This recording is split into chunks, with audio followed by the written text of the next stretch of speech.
আসসালামু আলাইকুম। আশা করি সবাই ভালো আছেন।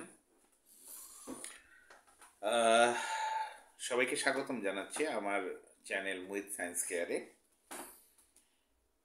গতকালকে আমাকে একজন আমার এক স্টুডেন্ট একটা বিষয় জানতে চেয়েছে, তো ভাবলাম সেই বিষয়টা সবার সাথেই শেয়ার করি।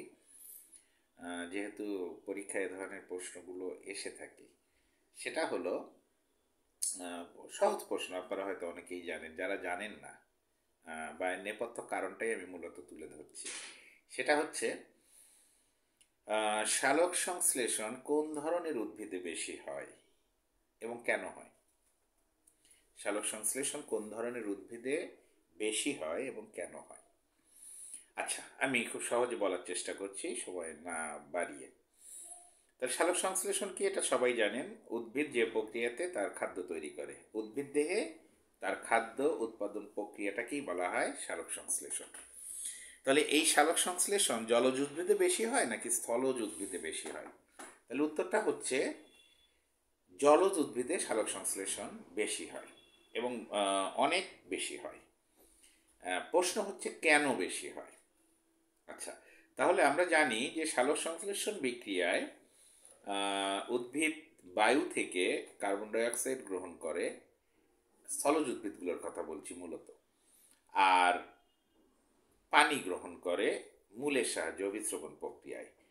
পাতাতে সূর্যের আলোর উপস্থিতিতে ক্লোরোফিলের সাহায্যে সৌরশক্তিটাকে বা সূর্যের আলোটাকে রাসায়নিক শক্তিতে আবদ্ধ করে, অর্থাৎ গ্লুকোজ তৈরি করে। আর উপজাত হিসেবে ছেড়ে দেয় হলো অক্সিজেন, সবাই জানেন। তাহলে বায়ু থেকে কার্বন ডাইঅক্সাইড, মাটি থেকে পানি শোষণ করে পাতাতে সূর্যের আলোর উপস্থিতিতে ক্লোরোফিলের সাহায্যে খাদ্য তৈরি করে। খাদ্য বলতে গ্লুকোজ তৈরি করে, আমরা যেটাকে খাদ্য বলছি, আর অক্সিজেন ছেড়ে দেয়। ওকে, তো এটা উদ্ভিদে হয়ে থাকে খাদ্য তৈরি। তাহলে স্থলজ উদ্ভিদের চেয়ে জলজ উদ্ভিদে কেন বেশি হবে?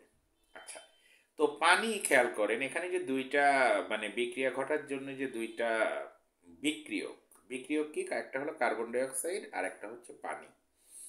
তো পানি উদ্ভিদ, স্থলজ উদ্ভিদে পানিটা মূলের মাধ্যমে অভিস্রবণ প্রক্রিয়ায় সংগ্রহ করে উদ্ভিদ।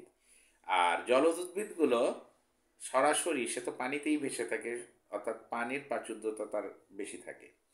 আর সবচেয়ে বড় কারণ যেটা, স্থলজ উদ্ভিদগুলো কার্বন ডাইঅক্সাইড শোষণ করে বায়ু থেকে, আর সেখানে কার্বন ডাইঅক্সাইডের পরিমাণ থাকে মাত্র 0.03%। আবারও বলছি, কতটুকু?